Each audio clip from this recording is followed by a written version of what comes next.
By the time Their Majesties King George VI and Queen Elizabeth visited Canada in the spring of 1939, war was no longer a threat.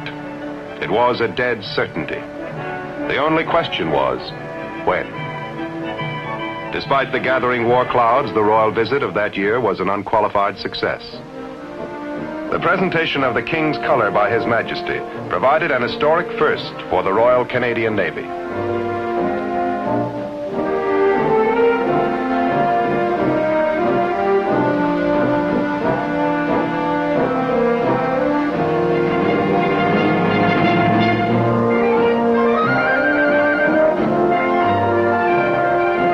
During the visit, Canadian destroyers served as constant escorts to the royal party.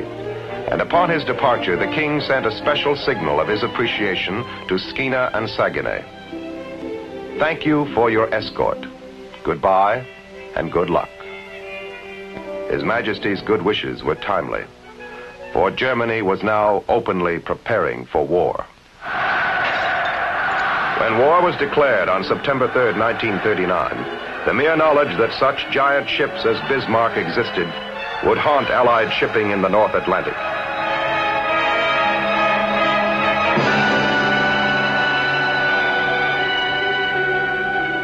In August, German submarines, far deadlier than their primitive counterparts of the First World War, were leaving Kiel and Bremerhaven and taking up their war stations.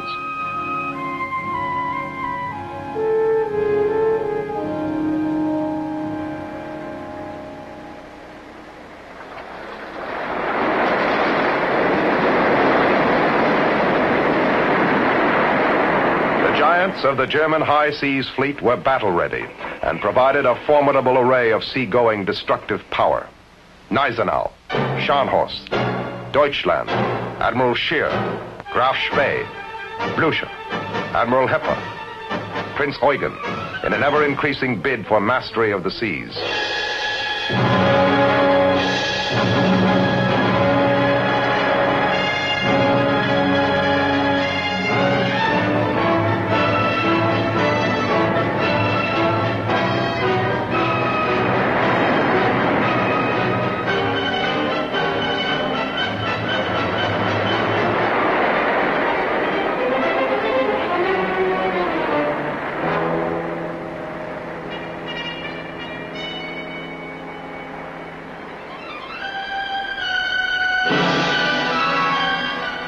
Navy braced itself to meet the challenge. The stage was set for warfare on a scale never before experienced by mankind. On August 26th, with the dispatch of the message funneled to intelligence centers around the world, all British shipping had passed into the control of the Admiralty. Simultaneously, the RCN assumed authority over ships of all registries in Canadian ports. The convoy system had begun. From the west coast to take up escort duties in the Atlantic came the destroyers Fraser and Saint-Laurent. Skeena and Saguenay were already on the scene. These four ships were soon to be joined by Restigouche and Ottawa. Immediately, naval control officers assumed their function. The task facing them was enormous, nothing less than the control of world trade. Vessels of every description would have to be formed into orderly fleets, sailed at precise times and by scheduled routes. Skeptical and even resentful merchant seamen, by tradition an independent and spirited breed of men, would have to be welded into a disciplined organization.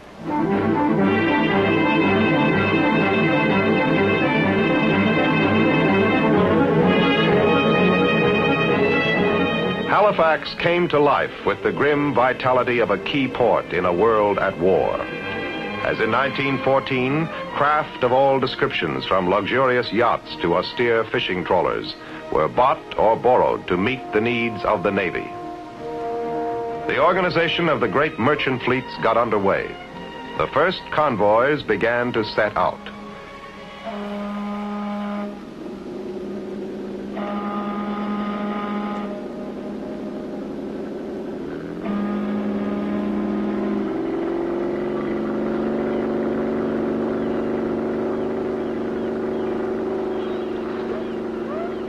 It was not clear in those early days what the role of the Canadian Navy would be in the struggle to come. There was little time to think of anything now except to prepare the ships for whatever lay ahead.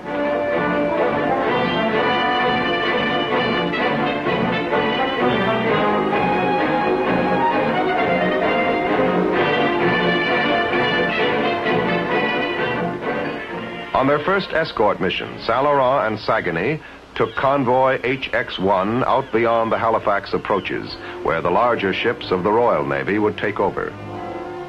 Fraser took her turn with the first of the so-called fast convoys. Skeena followed with convoy HX-2.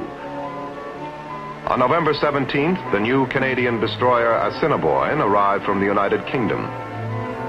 She was on convoy duty the next day. Now, 2 convoys a week were sailing from Halifax.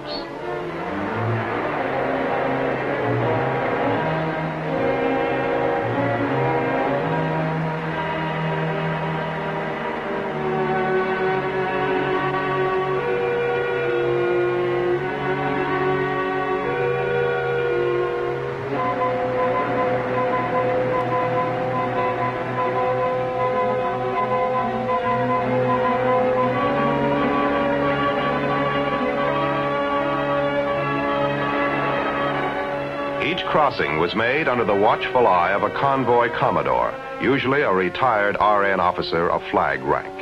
His was the responsibility for the discipline of the entire convoy. Not the least of the hazards which confronted the merchant ships and their escorts was the treacherous North Atlantic. The pounding sea exacted its toll in fatigue upon men and ships alike.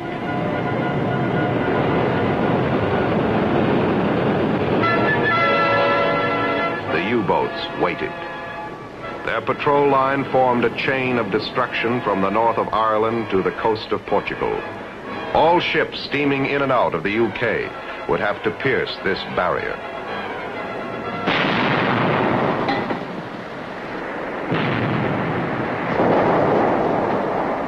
During the first month of war, 40 ships totaling 150,000 tons, the victims of mine and torpedo, had gone down in the approaches to the United Kingdom.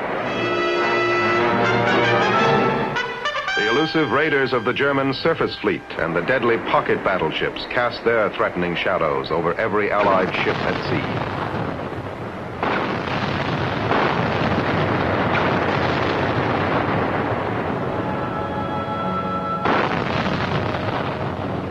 The toll taken of men and ships drove home the need for sailing under the protection of vigilant escorts. The convoy was no absolute guarantee of safe passage, but a slow merchantman proceeding alone was a sure invitation to disaster.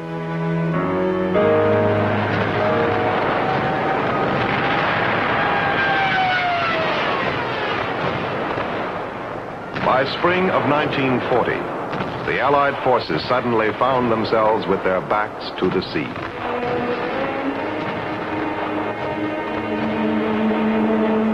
By June 1st, the evacuation of Dunkirk was at its peak. Thousands of beaten, battle-weary troops lined the coastal area of France waiting to be rescued. It is not known to this day exactly how many ships took part in Dunkirk, nor how many perished in the attempt.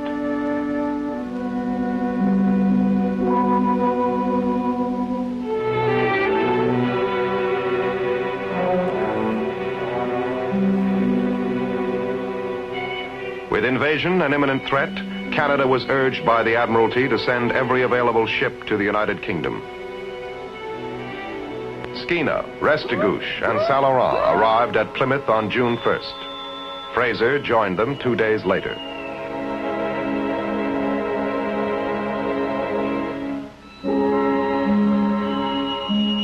These would be the first Canadians to engage the enemy. They would all fight bravely, and with the loss of Fraser on June 25th, some would die. Canada had begun to build ships to answer the need for escort vessels made more urgent by the loss of Fraser, Marguerite, and the crippling of Saguenay. Under the Lend-Lease program, 7 destroyers were obtained from the United States Navy. Canada's share of 50 such vessels turned over to the Royal Navy. They were immediately put into service, for now Britain's very survival depended on the convoys getting through.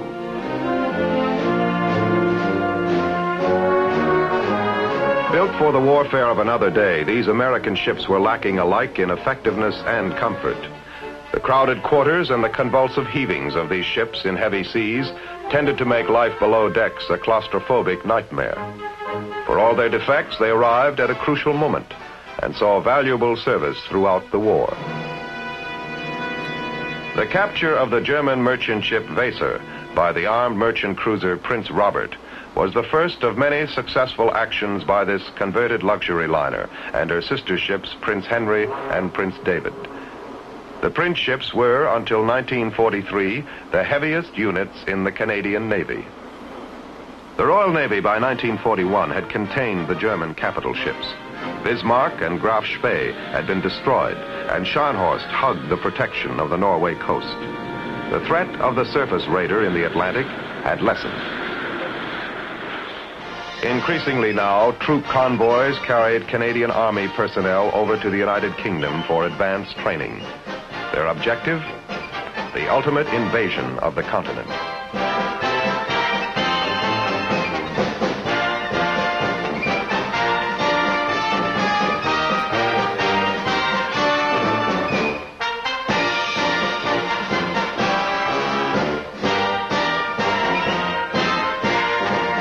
As the Canadian shipbuilding program expanded, more and more corvettes and minesweepers began to move out of Canadian shipyards. The need was now more clearly than ever for seaworthy, maneuverable anti-submarine vessels that could be produced quickly and in quantity. The corvette had demonstrated that it more than met these requirements. At the head of the Navy was Vice Admiral Percy W. Nellis, Chief of the Naval Staff.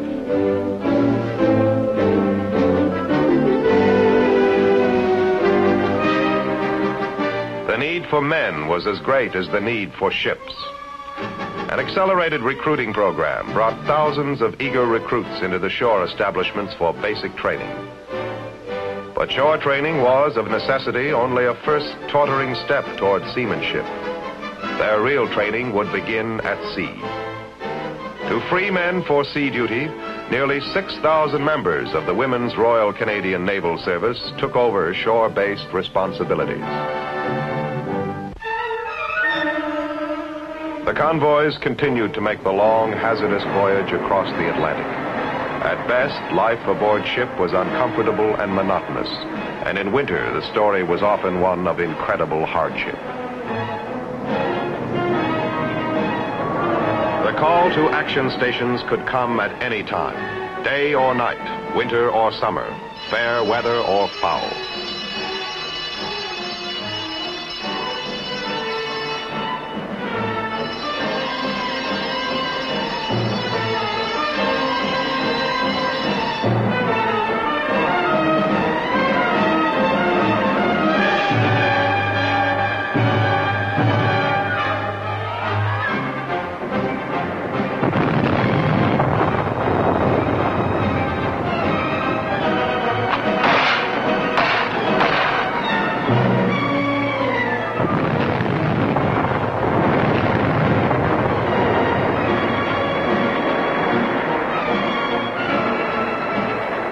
Grim statistics recorded the toll. Only one U-boat destroyed for every 10 merchant ships lost. and for every ship being built in Allied shipyards, 2 sent to the bottom of the ocean.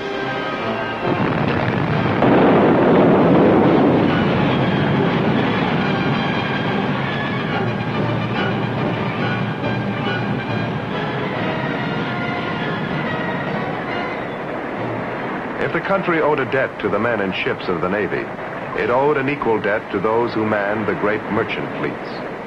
Men of every nationality, they went quietly about their jobs, facing daily the prospect of ordeal by fire or water.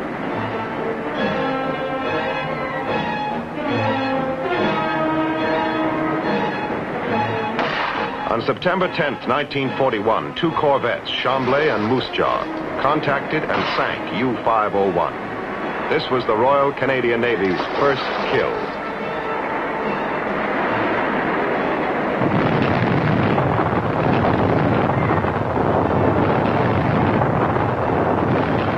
Other ships would soon join the exalted ranks of the sub-killers. Saint-Laurent, Chilliwack, Battleford, and Napanee. Assiniboine, St. Croix, Oakville, Wetaskiwin, and Skeena. They tracked down the enemy with ASDIC and radar and blasted him above and below the water with gunfire and depth charges.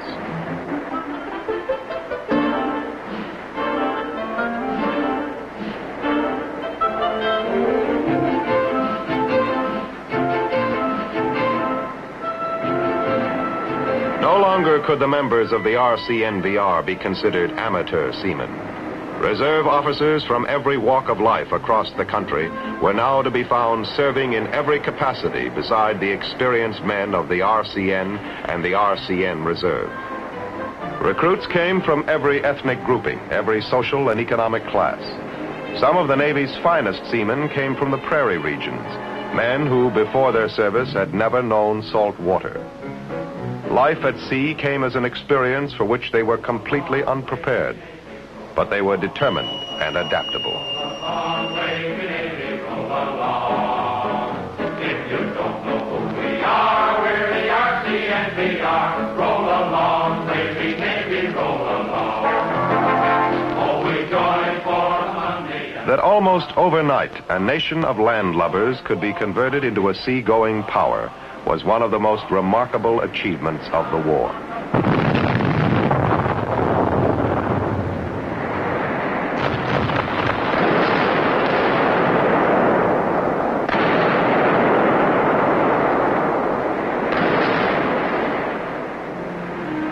There was a price to be paid for victory at sea. The grim 6-year Battle of the Atlantic claimed the lives of 1,797 Canadian seamen.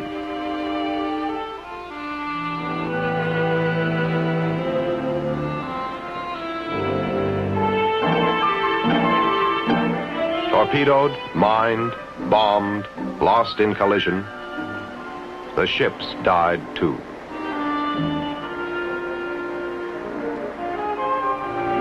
The tough young crews of the motor torpedo boats learned to accept death as an inevitable companion on their nighttime thrusts into the enemy's coastal defenses.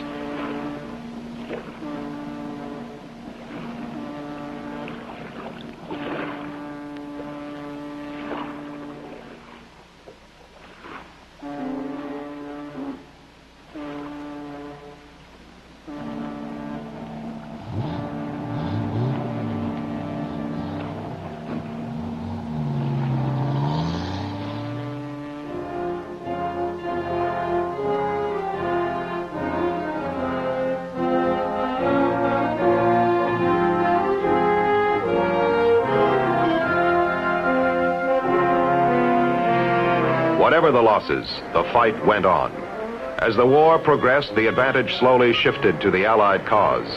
The Navy began to think less in purely defensive terms, and the growing significance of the aircraft carrier added a new dimension to the Navy's offense at sea.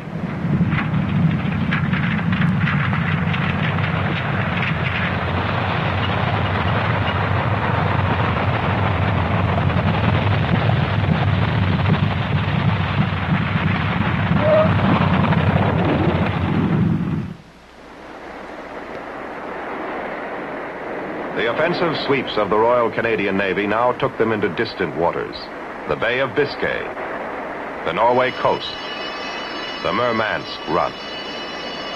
In the forefront of this offensive were the Tribal-class destroyers. The Tribals were designed not for convoy escort, but to sweep the enemy from the seas once the Atlantic battle had been won.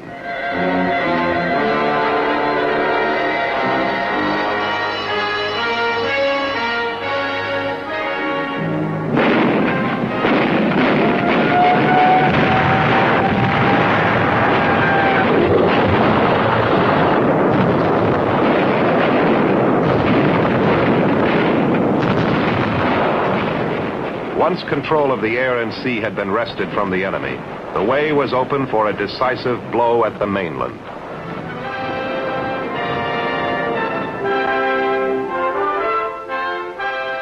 On June the 5th, 1944, Operation Neptune, the marine phase of the invasion, began.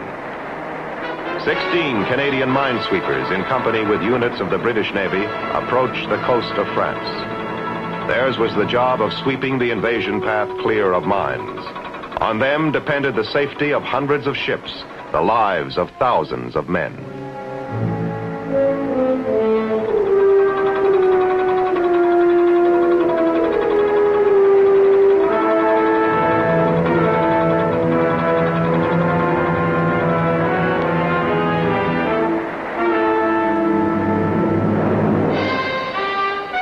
On June 6th, the invasion fleet set sail. Under Neptune, the Allied navies assumed responsibility for landing the armies of liberation on French soil and for the maintenance of lines of communication and supply. The Canadian Navy was an integral part of this plan.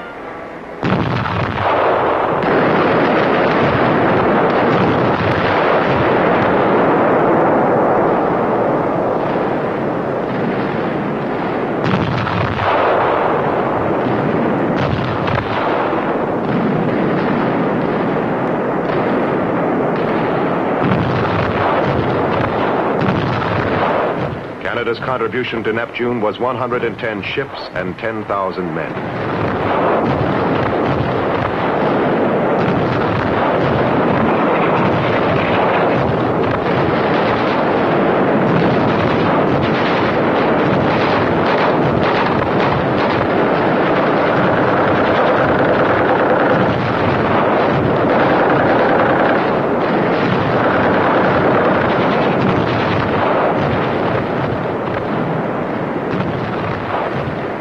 German defenses gave in grudgingly. But by evening of June 7th, the invasion was considered to have been successfully established. During pre-invasion operations, Athabaskan was lost. And before victory was to come, Regina, Alberni, and Trentonian were sacrificed to the long and grinding process of supplying the armies in Normandy.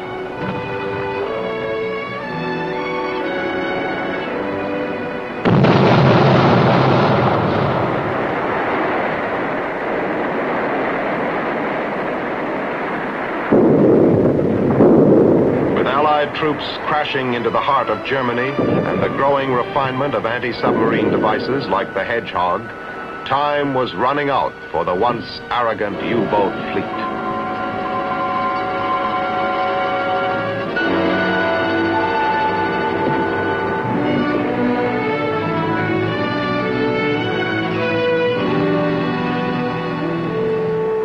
During the war, Canadian ships had accounted for 29 submarines, but the undersea raiders were a threat until the very end.